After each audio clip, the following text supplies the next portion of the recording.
Hey everyone, welcome to a new episode of the Red Devils Corner Kick podcast, a fan podcast dedicated to Manchester United Football Club. As always, like, subscribe, follow, whether it's on YouTube, Apple Podcasts, or Spotify. And don't forget to follow on social media, Instagram, TikTok, or X. Thank you to those who have been recently following, liking the posts as well. It is greatly appreciated as I'm growing this little podcast. But today is a happy Sunday to start the day. We got a big win from the women's squad, winning 4-1 against Aston Villa. This is the post-game match. The post-game episode, and then I'll be doing another one later on today for the men's squad who are facing Arsenal later on today. But yes, okay, so we did come away with a victory, which was great. Which was much needed, especially with the way today's Super League went for the women. Listen, overall, we got the win. The first half was okay. They really blew up in the final third, United, getting those 3 goals. The subs made an impact as well when he made those changes. Don't forget, I will be doing my player ratings later on as well. But watching the first half, it looked like they struggled. It was a great first goal by Olme with the corner, but Aston Villa very quickly responded. When you're looking at the goal, the shot, yes, it went through Rivier's legs. You had Tulis Joyce thinking that the way the angle was going to be, it was going to go to her far left post. Unfortunately, cut inside and went to the right post.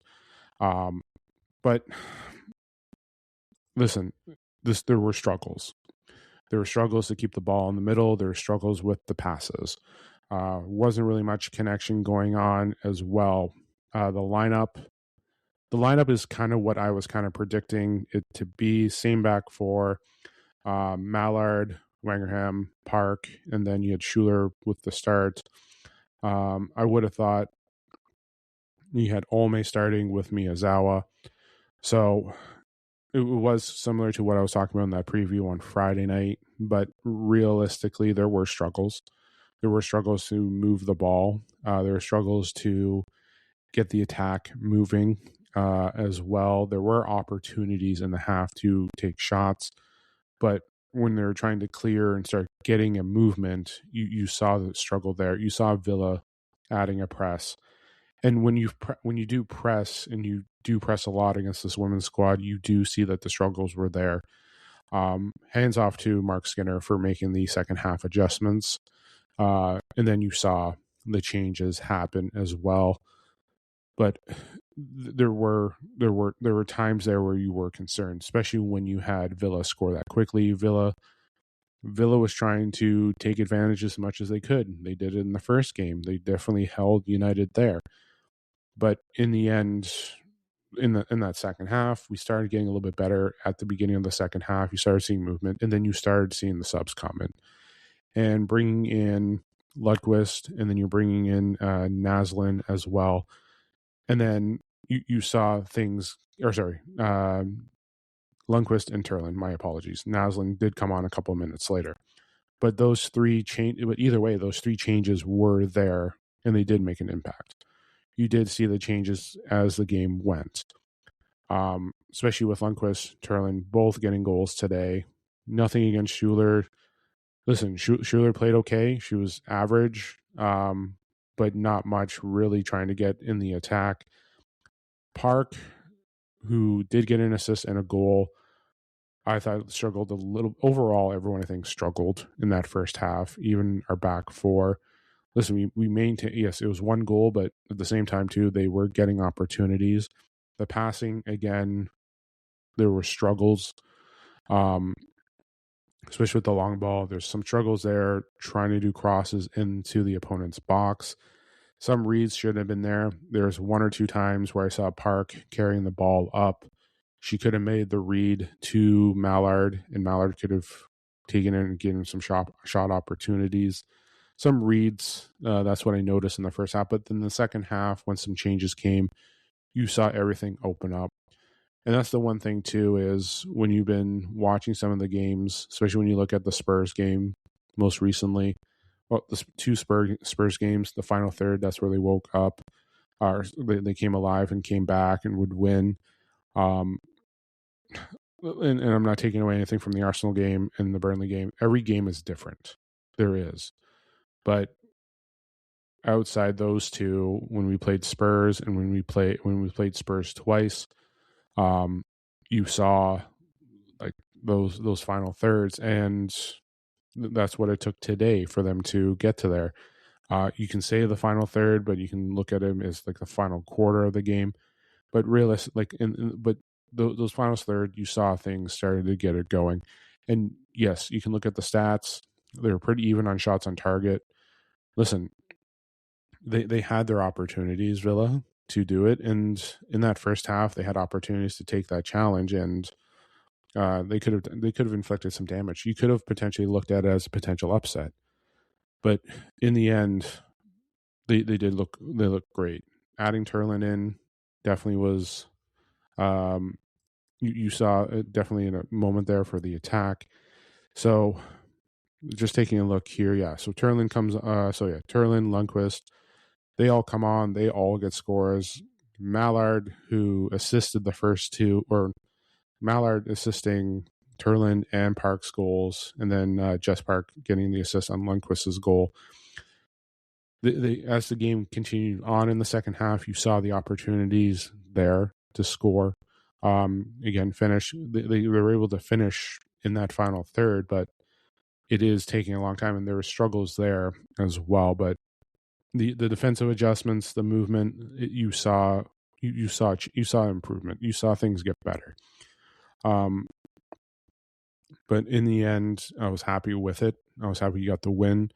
When we're looking at the table now and how everything looks after today, United now are up in fourth. We're 2 points back of Chelsea, 1 point back of Arsenal. City look like they're running away with it. So that's going to be a challenge to try and catch up to them, especially when we have struggled against them this season. But the opportunity is there to catch up. Chelsea is a strong opponent. We know what it's been like to face Arsenal the last two times. We just faced them in the League Cup semifinal, and we played them the week before in the first matchup of the season. So we know the struggle is there. Not only that, Tottenham, who we have also faced, just like how we faced Arsenal, but we had our troubles there too, as well. Like I was mentioning, the final third, we needed to come alive and get everything going. So right now, we do need to make sure going ahead we are still being consistent. We have to be consistent. Sorry, we have to make sure the passes are crisp, that we're moving the ball well, that we are finishing, that we're maintaining the mid, and then we have to make sure we're defending crosses. But again, we can't let players get those quick responses either. We scored in a fantastic corner, but then we let Villa come back and score quickly. They answered it right away. What was the time difference? 2 minutes. Within 2 minutes, they scored. We can't have that happen. We can't. We have to make sure we're right with the defensive coverage. You got to make sure we can't allow them to have that space to get those shots off. So, listen. In the end, when you look at the goal, yes, you're wondering if it was a 50-50 from the way Tulis Joyce was looking, and even I was looking at it as well, because again, with the camera angles from the TV, you're definitely looking at the angle of them going to our right, Tulis Joyce's left, but you saw the way the goal went through Riviere and then to the bottom left post, and we know the rest of that. But again, the struggle was there. Again, it was a tale of two halves, but realistically, that final third, United opened up, and you saw that there. You saw other opportunities. Listen, Schuler had her opportunities today as well.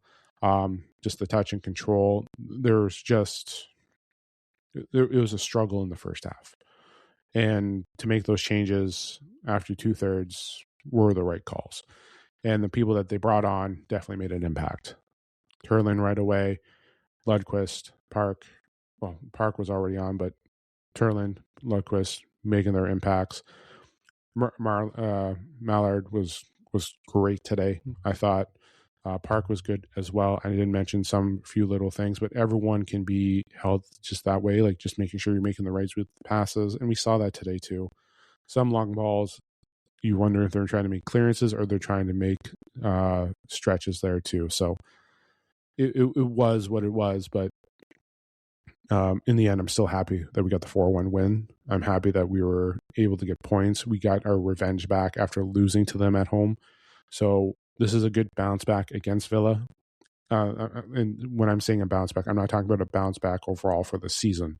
I'm talking about a bounce back of losing at home to them and then going to their place and then getting 4 on them. So that's what I was referencing to. Okay, player ratings. So let's just get this up. So player ratings, Tulis Joyce, 7. Made some incredible saves, especially in the second half.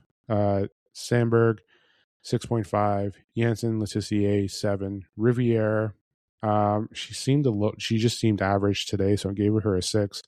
Miyazawa, 6.8. Olme, 7.2 with a fantastic goal. Mallard, again, I remember her an 8 overall. She was playing well in the first half. Definitely very well in the second half, especially with 2 assists. Park, 7.5. Schuler giving a 6. Wangerham, a 6. Lundqvist coming on, I'm giving a 7. Naslin, I'm giving a 6.5. Turner, only on for a little bit. She came on. She came on in the final couple minutes, so I'll give a 6. Turlin, 7, coming on, scoring, almost had a couple more. Drury, if you remember, scoring in her debut against Burnley, had one opportunity as well, a 6. So overall, everyone played well, but that first half, again, there were struggles that were there. And it's just that second half, the team was able to be revived, come alive, and you saw what happened in that final third. So overall, again, I was happy with the win. I don't want to take anything away with that. They have Liverpool next week. This is the end of a week of rotation, tired. And that's the one thing, too, that could have happened with this game was potential fatigue.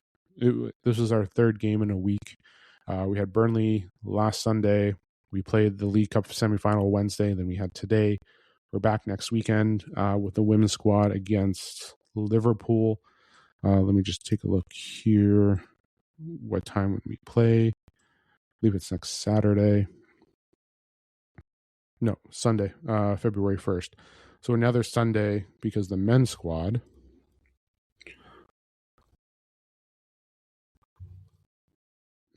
play next Sunday too. Let me just take a look. We may have another double feature Sunday. Yeah, we have another double feature next Sunday.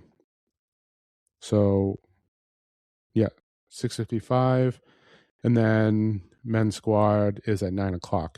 So another double feature of Manchester United. It's technically back to back. It's a double header. It's a back to back today. It's another. It's technically a double header today. But yeah.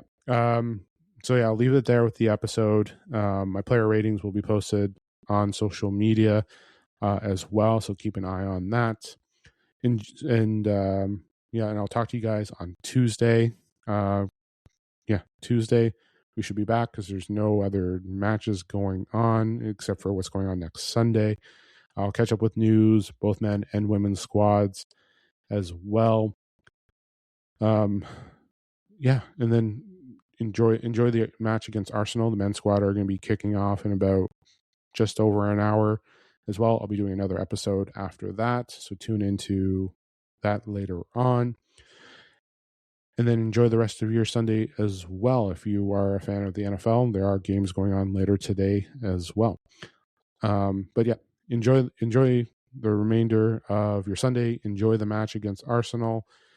This is, and one, as always, I always do this at the end of my podcast. Like, subscribe, follow YouTube, Apple Podcasts, Spotify, and then Instagram, TikTok, and X for social media. This is the Red Devils Corner Kick Podcast. Glory, glory, Man United.